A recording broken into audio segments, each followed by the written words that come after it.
आज मैं आप सबके लिए लेके आई हूँ बेकरी जैसी स्वादिष्ट बिस्किट की रेसिपी। इन बिस्किट को आप झटपट से कम सामान में घर पे बना के तैयार करेंगे। आप इन्हें बिस्किट कह सकते हैं या मीठी खस्ता कह सकते हैं, बनती ही इतनी शानदार है।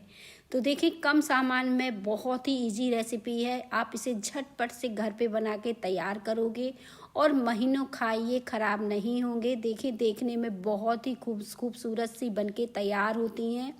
आप इन्हें स्टोर करके रख सकते हैं और जब आपका मन करे तब खा सकते हैं। इतनी ज़्यादा ये क्रिस्पी करारी लेयरदार सी बनके तैयार होती हैं। इसे बनाने के लिए आपको यहाँ पे भुनी हुई थोड़ी सी मूंगफली चाहिए।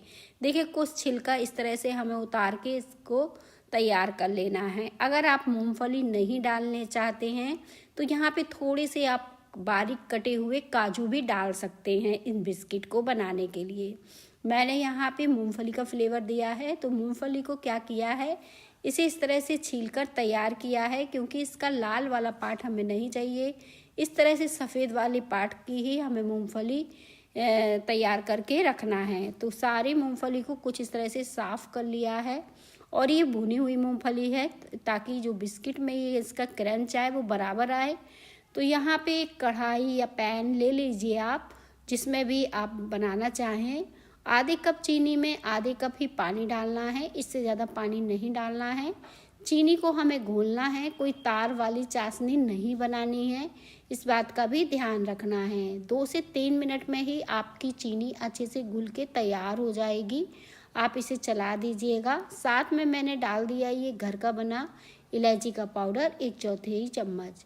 इससे भी बिस्किट में बहुत ही अच्छा टेस्ट आता है। और इसे डालने के बाद आपको डालना है यहाँ पे घी। तो यहाँ पे आपको 1/4 कप में थोड़ा सा कम घी लग जाएगा। घी की जगह आप तेल भी डाल सकते हैं अगर तेल डालना चाहें। तो यहाँ पे देखें, अब जो मूंगफली थी वो जो हमने छील के रखी थी, गैस बंद करने के बाद इसे भी डाल देंगे, क्योंकि कोई तार वाली चाशनी नहीं बनानी थी। चाशनी में उबाल आने के बाद ही हमें इसे 2 मिनट पका के निकाल लेना था। अब इस चाशनी को जो है हमें ठंडा करना है, तो ऐसे ही हमें छोड़ देना है ताकि ये ठंडी हो जाए। तब तक हम थोड़े से सजाने के लिए बारीक बादाम काट के तैयार कर लेते हैं। तो कुछ इस तरह से देखें, बारीक बादाम को हमें कट कर लेना है, छोटे छोटे पीस में कट कर लेंगे बारीक से। तो यहाँ पे देखें, मैंने लंबे साइज़ के कट किए हैं। अगर आप इसे गोल गोल लगाना चाहें तो गोल गोल भी कट कर सकते हैं। तो बस इस तरह से बादाम को भी काट के रख लेते हैं। ज़्यादा बादाम की ज़रूरत नहीं पड़ेगी, 5 से 7 बादाम आराम से हो जाएंगे सजाने के लिए। एक बर्तन ले लीजिए और इसमें डाल दीजिए 2 कप मैदा, क्योंकि ये बेकरी स्टाइल हम बिस्किट बना रहे हैं तो ये मैदा से ही बनेगी। आप चाहो तो 1 कप गेहूं का आटा और 1 कप मैदे का भी इस्तेमाल कर सकते हो, करना चाहो अगर। और यहाँ पे देखें, ये मैदे में अब हमने कुछ भी नहीं डाला है और कुछ इस तरह से ये मैदा ली और जो चाशनी हमने बना के तैयार की थी इसे डाल के गूंद लेना है। क्योंकि सारे इंग्रेडिएंट मैंने इस चाशनी में डाले हुए थे, तो अलग से कुछ भी डालने की आपको ज़रूरत नहीं पड़ेगी। और इसका डो लगा के तैयार करेंगे। डो को हल्का सा टाइट लगाएंगे, बहुत ज़्यादा टाइट नहीं लगाएंगे। हल्का सा टाइट इसलिए लगाएंगे, अगर हमने बहुत ज़्यादा टाइट लगाया तो ये रखने के बाद और भी ज़्यादा टाइट हो जाता है। इसलिए हल्का सॉफ्ट लगाइए, तो थोड़ी देर छोड़ेंगे तो अपने आप ही टाइट सा हो जाएगा। तो देखें, जो चाशनी थी उसे धीरे धीरे हमें डालते जाना है और इसे अच्छे से कंबाइन करके इसका डो लगा के तैयार कर लेना है। कम मेहनत में आपकी बहुत ही मज़ेदार ये बिस्किट जो है बनके तैयार होने वाली है। यहाँ पे देखें, सारी जो चाशनी थी वो पूरी लग गई। मेजरमेंट के हिसाब से बिल्कुल परफेक्ट है ये सारी चीज़ें। देखें, अब डो के जैसे ये होने लगा है। आप इसे चेक कर सकते हो, इस तरह से हाथों से लेके इसकी लोई लेके चेक कर सकते हो, ये बंध रहा है। देखें, तो इसको कंबाइन करना है, तो देखें ये बंध रहा है, इस तरह से चेक कर सकते हो। तो बस इसे हल्के हाथों से गूंद के अब हमें तैयार करना है और इसे कंबाइन करना है। इसे हमें मसल के चिकना करने की ज़रूरत नहीं है। जैसे मैंने बताया, कम मेहनत में बहुत ही मज़ेदार ये बनके तैयार होती है। तो देखें, इसे हमने ज़्यादा नहीं मसला है कि एकदम मसल के इसे चिकना कर लिया, कुछ इस तरह से है। अब डो को हम निकाल लेंगे और यहाँ पे देखें डो को हमें क्या करना है, इस तरह से छोटी छोटी लोइयाँ तोड़ के तैयार करनी है।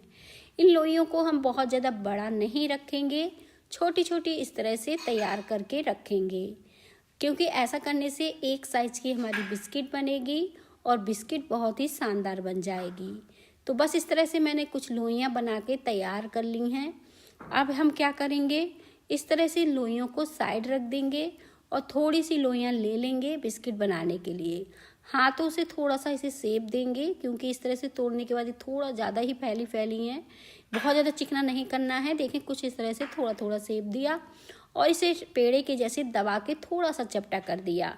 अब इसके ऊपर से आपको ड्राई फ्रूट रखना है जो हमने काट के तैयार किया था। तो यहाँ पे ड्राई फ्रूट अपनी पसंद के हिसाब से आप लगा सकते हो, काजू किशमिश जो भी लगाना चाहो, या फिर सिंपल भी बना सकते हो। एक कटोरी ले लीजिए घर की और इसी से इसे अच्छे से दबा दीजिएगा, तो ये थोड़ा सा फैल भी जाएंगी और जो ड्राई फ्रूट है वो भी अच्छे से चिपक जाएगा। अब देखिए कुछ इतनी पतली पतली आपको बनाना है, बहुत ज़्यादा मोटी नहीं बनाना है। तलने पर ये फूल के अपने आप ही थोड़ा सा मोटी हो जाती हैं। तो सारी बिस्किट इसी तरह से तैयार कर लेते हैं, क्योंकि इन्हें तैयार करने में ज़्यादा समय नहीं लगता है। देखें इस तरह से आपको ड्राई फ्रूट थोड़ा थोड़ा रखना है और फिर कटोरी की मदद से इसे दबा के तैयार कर लेना है। बहुत ही इजी तरीका है ये बिस्किट बनाने का, इससे इजी तरीका हो ही नहीं सकता। तो चलिए तेल गरम करने के लिए रख देते हैं और इन्हें फ्राई कर लेते हैं। आप चाहो तो इन्हें तवा या ओवन में भी सेक सकते हो, लेकिन मैं यहाँ पे हमेशा तल के ही बिस्किट को बनाती हूँ। तो मैंने तेल गरम किया हल्का सा और इन्हें डाल दिया। तो जितनी पैन में आएंगी उतनी ही डालेंगे, बहुत ज़्यादा नहीं डालेंगे। 4 से 5 ये डालने के बाद इन्हें थोड़ी देर के लिए सिकने देते हैं। जब हल्की सी ये सिकने लगें तो इन्हें पलट देते हैं, क्योंकि दोनों तरफ हमें कलर बराबर इनका सेक के तैयार करना है। तो इन्हें क्रिस्पी सी होने देते हैं धीमी आंच में, और जैसे जैसे इनका कलर देखें चेंज होगा ये बहुत ही अच्छी दिखने लगेंगी, एकदम खस्ता करारी सी ये बनके तैयार होंगी। और देखें इसमें कितने अच्छे क्रैक भी पड़ रहे हैं, बिल्कुल बेकरी जैसी हमारी बिस्किट अब बनके तैयार हो गई है। कलर भी एकदम परफेक्ट आ चुका है, इससे ज़्यादा कलर इसका चेंज नहीं करना है। उम्मीद करती हूँ आज की रेसिपी आप सबको बेहद पसंद आई होगी, क्योंकि ये है ही इतनी अच्छी रेसिपी। अगर रेसिपी अच्छी लगे तो रेसिपी को लाइक करना बिल्कुल ना भूलिएगा। बहुत ही शानदार ये रेसिपी है, आप इसे कभी भी बना सकते हो, छोटी मोटी पार्टी में भी बना सकते हो, बच्चों के टिफ़िन में के लिए बना सकते हो। और सारी बिस्किट देखें हमारी बनके तैयार हो गई हैं, एकदम क्रिस्पी करारे से हैं। ठंडे पर ये देखें कितनी ज़्यादा क्रिस्पी करारे सी हो गई हैं। मैं इसे तोड़ के दिखा देती हूँ। तो इन्हें तोड़ने के बाद देखें आपको पता चल जाएगा कितनी शानदार हमारी जो बिस्किट है जो बनके तैयार हुई हैं। एक एक बिस्किट में अच्छे से क्रैक पड़ा है, सिकी बहुत ही अच्छी हैं और परफेक्ट ये बनके तैयार हुई हैं। तो अगर रेसिपी अच्छी लगे तो रेसिपी को लाइक करते जाइएगा और मुझे कमेंट में बताइएगा कि कैसी लगी हमारी